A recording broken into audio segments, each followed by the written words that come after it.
هاوڕانی خۆشەویست سڵاوی خواتان لێبێ لەم ڤیددیۆیە و لە ژمارەیەک ڤیددیۆی داهاتوودا بە تایبەتی جەخت لەسەر باسوخواسی فەلسفەی پەروەردە ئەەکەمەوە بەهۆی ئەوەی کە ینی لە هەر گوتوباسێکی پەروەردەی لە هەر پۆستێک لە فەیسبوک دەکرێت یا لە تەلەڤیزیۆن قسەیەک دەکرێت یان باسوخواسێک دەکرێت مەسەلەی فەلسفەی پەروەردە دێتە گۆڕێ زۆر جار قسەکان لەسەر بوون و نەبوونی فەلسفەی پەروەردەیە لە هەرێمی کوردستان پێم وایە بەشێکی زۆری گفتوگۆکان لەوە سەرچاوی گرتووە کە ئێمە کەمتر باسی ئەوە دەکەین کە فەلسفەی پەروەردە چییە یان لە کوردستانە بەلای کەمی ینی بەداخەوە بای ئەوەندە نەزانراوە یان ئەوانەی کە باسی دەکەن وەکو بڵێ ناچنە ورد نابنەوە لە مانای چەمکەکان یا باش لە مەسلەی یان مانای فەلسفەی پەروەردە تێنەگەیشتون نازانن فەلسفەی پەروەردە چییە یان بۆچوونێکی ناتەواو هەیە یا بۆچوونێکی هەڵە هەیە بۆچوونێکی کەم و کورت هەیە بۆ مانا و مەدلول و باسەکانی فەلسفەی پەروەردە بۆیە پێم خۆش بوو لەم ڤیددیۆیە و لە یەک دوو ڤیددیۆی دیکە خوایار بێت بە تایبەتی جەخت لە مەسەلەی فەلسفەی پەروەردە بکەمەوە باسی ئەو بکەم کە فەلسفەی پەروەردە چییە.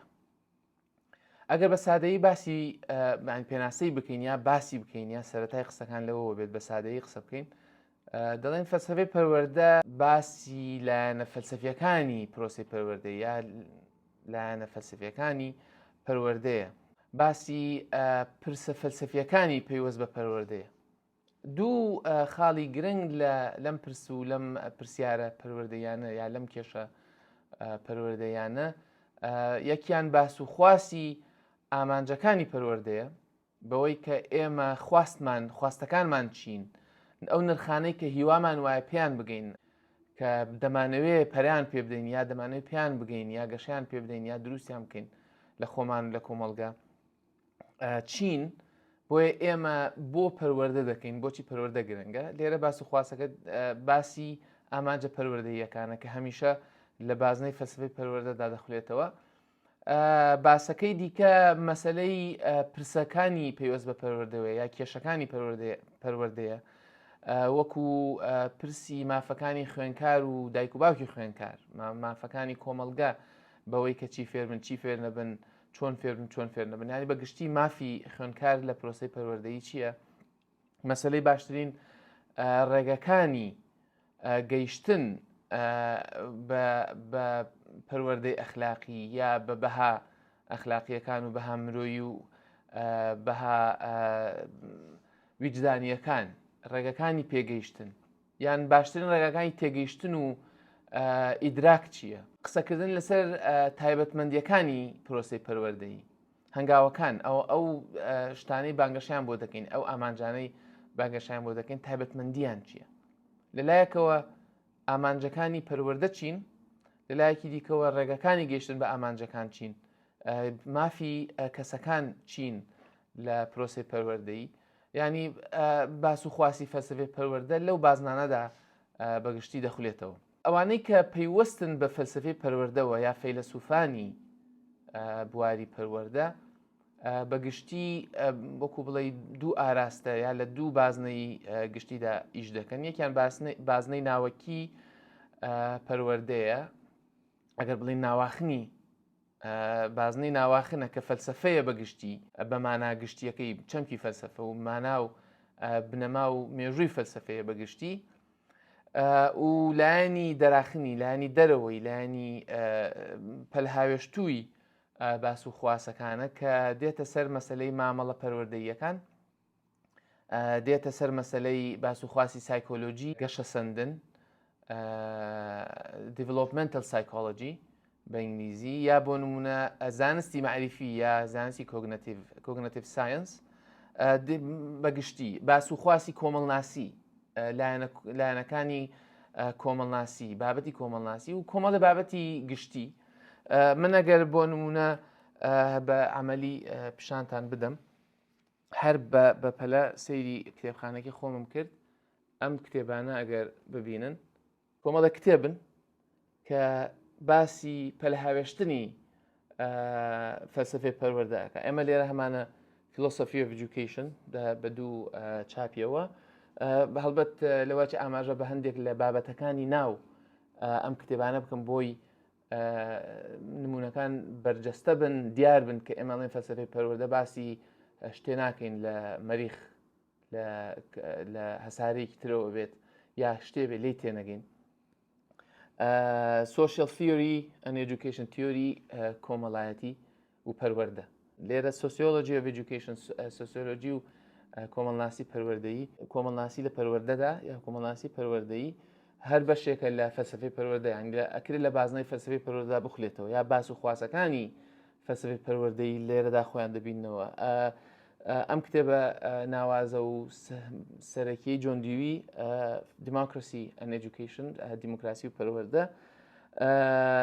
ئەم کتێبە لەسەر جۆن دیویە جۆرناڵە Education and Culture پەروەردە و کولتور ئەمانە هەمویان باس و خواسی پەروەردەن. بۆ نمونە ئەم کتێبەمان هەیە Cultural Miseducation یعنی دێتە سەر مەسەلەی نەک تەنها فەلسفەی پەروەردە نەک تەنها باسی ئەوە دەکات چی فێربین و ئەمانە باسی ئەوەش دەکات کە هەڵە فێرکردن یا هەڵە پەروەردەکردن چییە Miseducation لەم کتێبەدا بۆ نمونە جەختکردنەوەکە لەسەر لایەنە فەرهەنگیەکانی هەڵە پەروەردەکردنە لە ڕووی فەرهەنگیەوە. ئەمە کتێبەی R.S. Peters کە فەیلسوفێکی گرنگە و لەسەر فەلسفەی پەروەردەش قسەی زۆری هەیە Ethics and Education ئەخلاق و